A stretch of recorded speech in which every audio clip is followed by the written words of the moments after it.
हाय, good afternoon. CNBC आवाज Motilal Oswal studios में आप सबका स्वागत है। चलिए, बारी है आज के वेडनेसडे के सास, बहू और सेंसेक्स की। मदद करने के लिए एंजल वन से ओशो कृष्ण आपको आपकी स्क्रीन पे नजर आएंगे। कहां गए? हाँ, ओशो जी, गुड आफ्टरनून भाई साहब। आता हूं आपके पास। एक बढ़िया कल के पेन के बाद भारतीय बाजार में रिबाउंड है, तो ऐसे में एंजल वन का, ऐसे में ओशो का व्यू क्या, उस पर आगे बातचीत। पहले सास बहू और सेंसेक्स की बैकएंड टीम तक रीच आउट करने के तरीके, ये व्हाट्सएप नंबर आपकी स्क्रीन पे 7045220000। ऑल्टरनेटिवली आप चाहें तो हमारे ईमेल आईडी पर रीच आउट कर सकते हैं, जो स्पेसिफिकली इसी शो के पर्पस के लिए खड़ी करी गई है, सास बहू और सेंसेक्स @nw18.com। एल्स अगर वो ट्विटर या कहें एक्स पे आप लोग ज़्यादा एक्टिव हैं, आप में ज़्यादातर लोग वहीं क्वेरी भेज देते हैं, तो उसमें ये हैशटैग यूज़ कर लेंगे तो बड़ा कन्वीनियंटली वो क्या टीम, इवन मुझे भी मार्क कर रहे होंगे तो हैशटैग होगा तो मेरी टीम पढ़ लेगी उसको, अदरवाइज उन तक पहुंच नहीं पाता। तो हैशटैग सास बहू सेंसेक्स का इस्तेमाल करिए, या फिर वो आज का आवाज़ भी चलेगा। ऑन द शो दिखा देता हूं, पर बताया जा रहा है कई लोग जुड़ नहीं पा रहे हैं, तकनीकी दिक्कतें आ रही हैं, वो नेटवर्क के इशू होंगे, बारिश भी हो रही है। पर ये वो स्टॉक से जो आज डिस्कस करने थे, Adani ports, TCS, Vedanta, Tata power, plate flip होगी, तो और भी जो इंपॉर्टेंट स्टॉक्स हैं वो आपकी स्क्रीन पर आ जाएंगे। अदानी ग्रुप के बहुत स्टॉक्स हैं, खैर एजीएम्स वगैरह भी चल रही हैं उनकी, तो आज भी है, कल भी है। खैर, पहले लेकर आइएगा मार्केट स्क्रीन्स पे 3/4% उछाल के साथ तकरीबन 170-165 अंक बढ़त के साथ भारतीय बाजार, हमारा निफ्टी इस समय कामकाज करता हुआ। शुरुआत हुई तो पस्त थी, पर उसके बाद लार्जली कह सकता हूं एक ट्रेंडिंग डे के तौर पे उभरता हुआ। बड़े क्रूशियल जोन्स के आसपास दिन के लोज बनाए। हमने कल भी 785 के लेवल्स छुए थे, आज 789 के लेवल्स छुए। वो शुरुआत में दबाव जो देख रहे हैं आप, वो 789 तक गए हम लोग, पर ठीक है, उन क्रूशियल जोन या कह लीजिए 800 की ट्रेजेक्टरी को लार्जली डिफेंड कर लिया। 29-30 पॉइंट नीचे वाला निफ्टी, उसके बाद से अब 150 पॉइंट मजबूत। हम 24,000 की दहलीज को थोड़ा सा पार करके उसी के इर्द गिर्द कामकाज कर रहे हैं। 24,000 के आसपास कंसोलिडेट करते हो, तो इंपॉर्टेंट जोन से थ्रस्ट मिला है और क्रूशियल रेजिस्टेंस के आसपास खड़े हुए हैं। 24,000 वो लेवल्स हैं जहां पे मैसिव कॉल राइटर्स बैठे हुए हैं। मेरे ख्याल से उस करीब 1.5 करोड़ आउटस्टैंडिंग खड़ा होगा वहां पे, और साइकोलॉजिकली इंपॉर्टेंट बैरियर भी तो उसी, और ये है कि हमने कंसीड नहीं करे गेंस, उसी के इर्द गिर्द 24,000 के आसपास भारतीय बाजार इस समय कामकाज कर रहे हैं। तो कुछ हद तक तो कल के पेन की भरपाई हुई है। कल 350 पॉइंट गिरे थे, तो आज 150 पॉइंट एटलीस्ट चलने का दमखम दिखाया है। और आज की हाईलाइट ये है कि बाजार की दोनों सबसे हैवी वेट पॉकेट्स, बैंक्स, और बैंक्स में वैसे जोड़ दूं मैं, फाइनेंशियल सर्विसेज भी अच्छा कर रही है, बैंक्स और आईटी 1.5% उछाल के साथ बैंक निफ्टी ट्रेड करता हुआ। इन्फोसिस कह लीजिए, एजीएम कह लीजिए, उसकी कमेंट्री कह लीजिए या बहाना बन गया जो भी, आईटी ओवरऑल अच्छा कर रहा है, इंडेक्स अच्छा कर रहा है। तो दोनों इंपॉर्टेंट पिलर अच्छा कर रहे हैं, तो मार्केट्स ठीक हैं। पर ये सारे गेन्स जो है ना, लार्जली लार्ज कैप्स तक रिस्ट्रिक्टेड है, क्योंकि मिड कैप इंडेक्स स्क्रीन पर आएगा एकदम फ्लैट ट्रेड कर रहा है, इवन एडवांस डिक्लाइन स्क्रीन पर आएगा, 1:1 का रेशियो है, तो वो तो इवनली पॉइज्ड है। सारा दमखम लार्जली लार्ज कैप्स, थ्रस्ट वहां से आ रहा है, स्क्रीन अच्छी वहीं दिख रही है। तो एक part of the market consolidation में है, बेंचमार्क कहता है नासाब तेजी में है। ऐसे में करना क्या है, ओशो से समझ लिया जाए। भाई साहब, गुड आफ्टरनून एक बार फिर से आपको। निफ्टी का या एल्स निफ्टी बैंक का, दोनों का अप्रोच आप लोग क्या लेके चल रहे हो? वेरी गुड आफ्टरनून आशीष जी। सी ओवरऑल मार्केट में अभी हम देखें तो रिसेंटली हायर हाइस के फॉर्मेशन तो बन गए हैं निफ्टी पे, बट अभी लो कहाँ पे बनेगा ये थोड़ा कंसर्निंग फैक्टर है। स्पेसिफिकली कल जिस हिसाब से सेल ऑफ आया था, अपने 50 डे एक्सपोनेंशियल मूविंग एवरेज को निफ्टी ने टेस्ट किया था, एंड मुझे लगता है आज नो डाउट बैंकिंग ने काफी स्ट्रॉन्ग सपोर्ट दिखाया है, एंड आईटी में भी एक अच्छा रिलेटिव स्ट्रेंथ है 2-3 दिन के बिकवाली के बाद। बट ओवरऑल मार्केट अभी भी बहुत स्ट्रॉन्ग कन्विक्शन शोकेस नहीं कर रहा है। जैसा आपने बताया, निफ्टी में 24,000 पे कॉल राइटर्स बहुत स्ट्रांगली पोजीशंस बनाए हुए हैं, तो दैट मींस 24,000 एक रेजिस्टेंस जोन है, एंड टेक्निकली भी 24,150 ये काफी क्रूशियल हर्डल है, जो 100 एक्सपोनेंशियल मूविंग एवरेज का काफी स्ट्रांग हर्डल है। तो जब तक 150 के ऊपर नहीं निकलता है निफ्टी, तब तक के लिए स्ट्रॉन्ग या अग्रेसिव बाइंग पोजीशन से अवॉइड करें। लोअर लेवल्स पे अगेन 750 780 23,780 जो कि 20 डे एक्सपोनेंशियल मूविंग एवरेज है, वहां पे जाता है तो बाई का अप्रोच रखें। सो बाई ऑन डिप्स का मार्केट है, मुझे लगता है 780 और 23,650 ये एक सपोर्टिव जोन है। लोअर लेवल पे जाए तो कन्विक्शन ज्यादा रहेगा बाई करने के लिए, हायर लेवल्स पे पोजीशंस लाइट रखने की सलाह बनेगी। बिल्कुल ठीक है। ये हो गई अप्रोच मार्केट्स की। कुछ इंडिविजुअल स्टॉक्स देखिए। श्रीराम फाइनेंस, मैं कह रहा था बैंक्स और फाइनेंशियल्स अच्छा कर रहे हैं। एक बार श्रीराम फाइनेंस का चार्ट पुल अप करिए स्क्रीन पे। 0.25% का जंप, और देखिए क्या मूव्स बन रहे हैं स्टॉक में अब। दूसरा ऐसी एसबीआई रखिएगा स्क्रीन पे। तो फाइनेंशियल्स और बैंक्स, सरकारी दिग्गज एसबीआई भी इस समय 0.2% का जंप, और क्या बढ़िया अपटिक्स वहां पे नजर आएंगे। ऐसे बहुत सारे हैं इंडिविजुअली, बाकी बाद में दिखाता हूं। एक बजाज फाइनेंस और बजाज फिनसर्व, वो बजाज ट्विंस भी रखिएगा स्क्रीन पे। सारी तेजी प्ले आउट होती हुई वहां पे नजर आएगी। खैर, आज पहले जा रहा हूं मुंबई। भाग्यश्री मैम है स्क्रीन पे। Bhagyashree ma'am, hi, good afternoon. कहाँ है डॉक्टर साहब? सर एक भाग्यश्री मैम दिख तो नहीं है, तो दिखा क्यों नहीं रहे डायरेक्टर साहब इतनी देर से? हाय मैम, कब से स्टॉक मार्केट में भाग्यश्री मैम आप? मैं 2017 से सर। 2017 से। और खुद ही अपने स्टॉक्स चुनते हो आप? हाँ, खुद ही करती हूँ। परफेक्ट। पहला सवाल कौन सा भाई आपका? मेरा पहला सवाल है अदानी पोर्ट पे। मेरा 550 का बाइंग प्राइस है सर, और 60 शेयर है। तो पूछूं क्या? मुनाफा बांध लेना चाहिए, बने रहना चाहिए, ऐसा पूछना है, कुछ और पूछना है?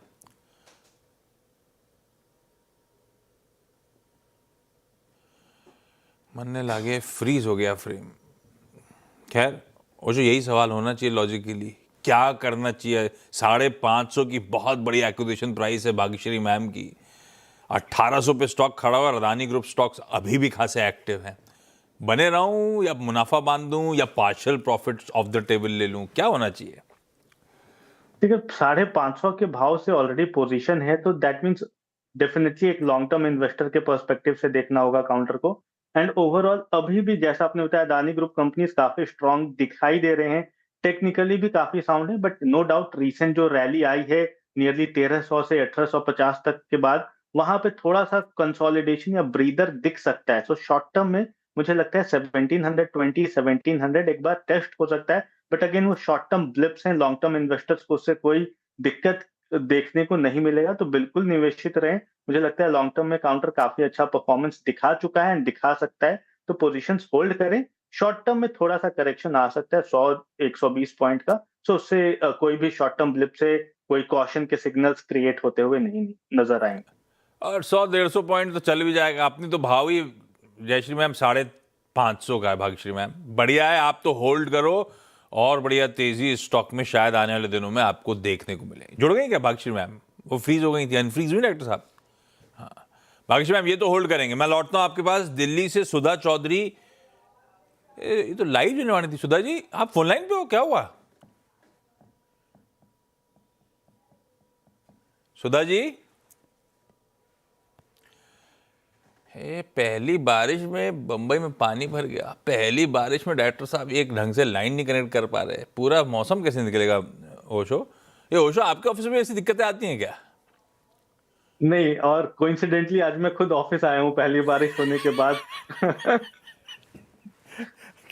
भाग्यश्री मैम, आप ही पूछो अगला सवाल। दूसरा कौन सा? दूसरा सर बीएससी है, मेरे पास 135 शेयर है, 304 के बाइंग। तो क्या करना चाहिए? हंसते हंसते पूछ रहे हो, आपको पता है मजे ले रहे हो सबके यहाँ पे कि ये किसके आइडिया से? खुद ही के आइडिया थे क्या भाग्यश्री मैम? हाँ, मैंने ऐसे 35 शेयर 20 शेयर ऐसे कर करके 135 शेयर हो गए मेरे पास। तो नहीं, मैं आइडियाज सोच कहाँ रही से है कि उधर बीएससी लो, अदानी पोर्ट्स लो, लंबी अवधि में अच्छा चलेगा? और मन नहीं करा बीच में अदानी मुनाफा बांधने का? डबल हुआ, ट्रिपल हुआ, मुनाफा बांधने का मन नहीं करा क्या? मन नहीं हो रहा है। गजब कन्विक्शन तो है। ये लॉन्ग टर्म नहीं, जैसे सर मुझे हमारे टायर का जो भाव आज है, तो हाँ, मुझे वो बीएससी का भाव समझ में आ रहा था, इसलिए मैंने वो ऐसा ही रखा। Who knows. पर अभी तो एमआरएफ टायर तो बहुत दूर की कहानी है, लेकिन बात ठीक है। कन्विक्शन ऐसे ही आता है, और दोनों कन्विक्शन दिख भी रहा है स्क्रीन पे, कमाई होती है बढ़िया। ओशो, बीएससी 304 की एक्विजिशन प्राइस है, स्टैगर्ड बाइंग थी तो भी औसतन भाव 304 का है मेरा। बीएससी में क्या करना चाहिए? सी अगेन बिल्कुल निवेशित रहना चाहिए। कैपिटल मार्केट काउंटर्स में ऑलरेडी कन्विक्शन ज्यादा है एंड यहाँ पे एक्सपेक्टेड है कि आने वाले दिन में और अच्छा मूवमेंट दिखा सकता है। बट ऑलरेडी जहाँ बाइंग प्राइस से भाव 10 से ज्यादा गुना बढ़ चुका है, तो वहां पे बिल्कुल कन्विक्शन के साथ रुके रहना चाहिए। आगे के ट्रेंड भी काफी पॉजिटिव है।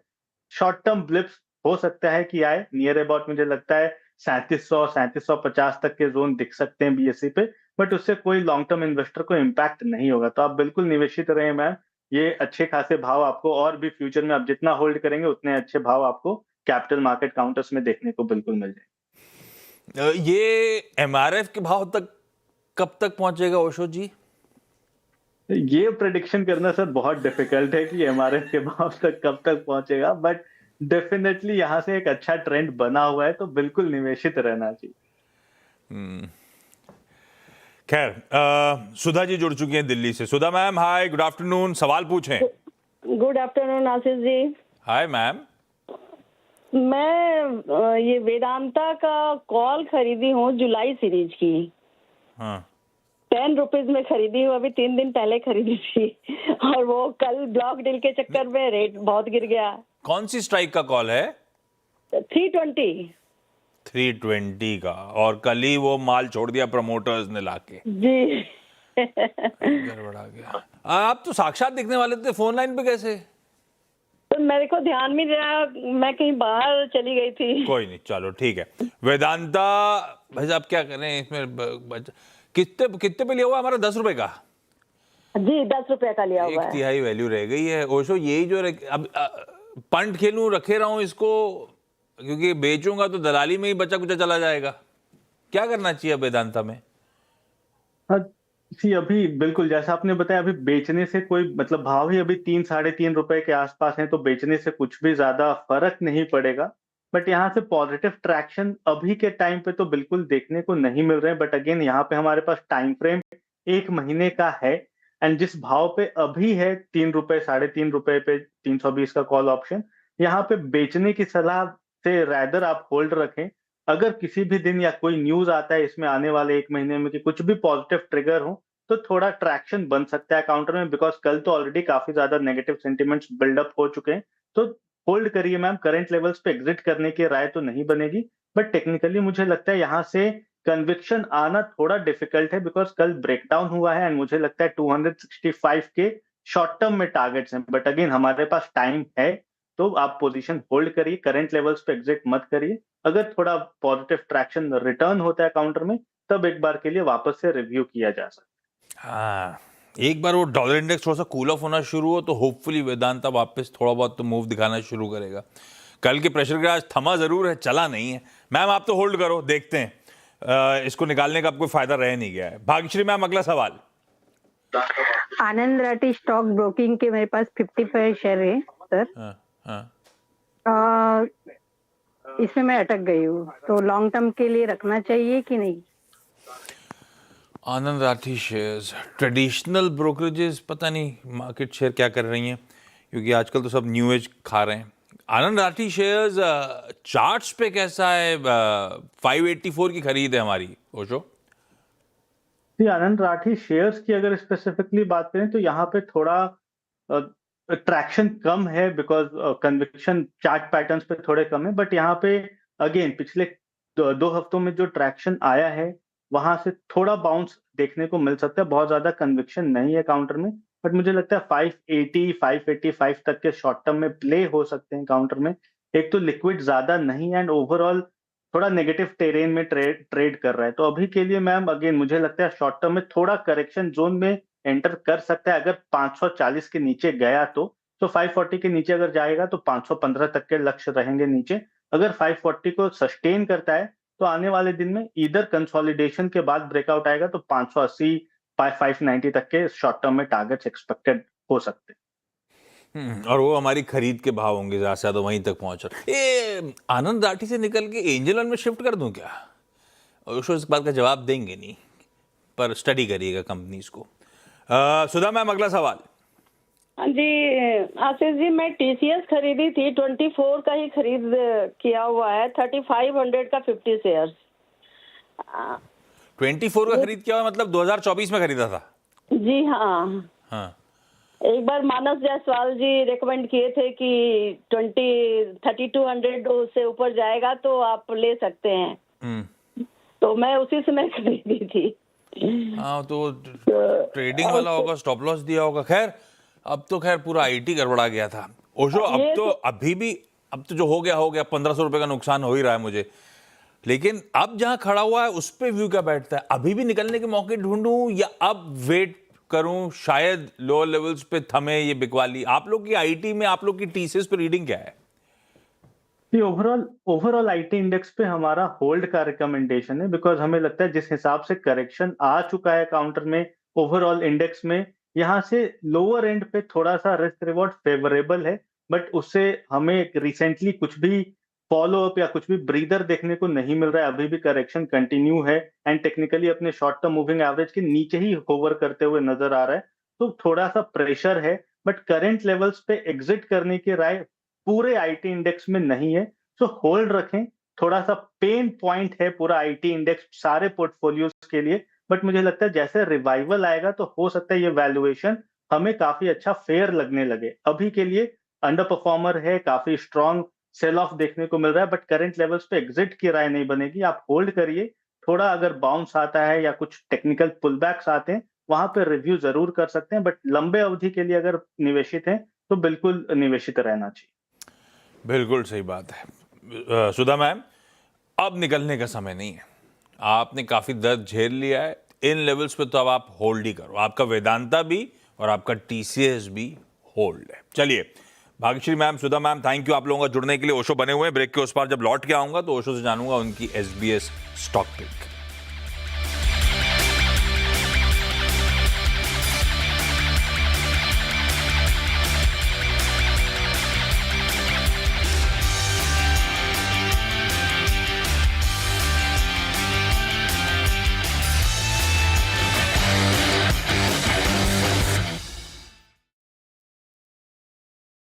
स्टॉक पिक का जरा स्टिंग प्ले आउट करिएगा और ओशो को रखिए स्क्रीन पे। ओशो, निफ्टी की तो बढ़िया आपने चर्चा कर ली, स्टॉक स्पेसिफिक आइडिया कौन से?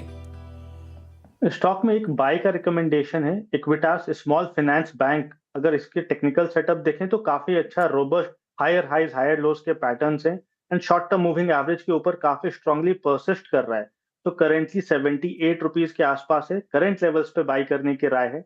75 का स्टॉप लॉस मेंटेन करना है एंड पहला टारगेट इसका रहेगा 83 का, फॉलोड बाय 86। शॉर्ट टर्म के पर्सपेक्टिव से बाय के रिकमेंडेशन है इस counter. Equitas small finance bank रखिए रडार पे। मेरे ख्याल से आज इसकी बोर्ड मीट भी है फंड रेजिंग पे विचार करने के लिए, पर वो एजीएम में इंक्लूड करने के लिए उस एजेंडा को उसके लिए है। पर ठीक है, चार्ट्स बढ़िया है, 75 के स्टॉप के साथ तेजी का मन है और स्क्रीन पे भी बढ़िया तेजी प्ले आउट होती हुई इस समय नजर आ रही है। ओशो, थैंक यू मदद करने के लिए, आज दोपहर में हमारे साथ जुड़ने के लिए।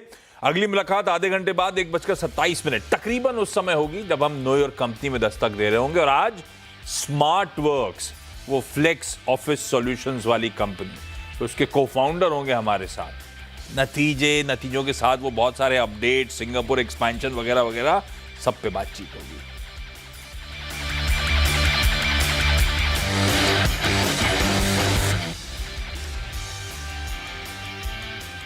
Mongia Steel presents Majboot Stocks of the Day.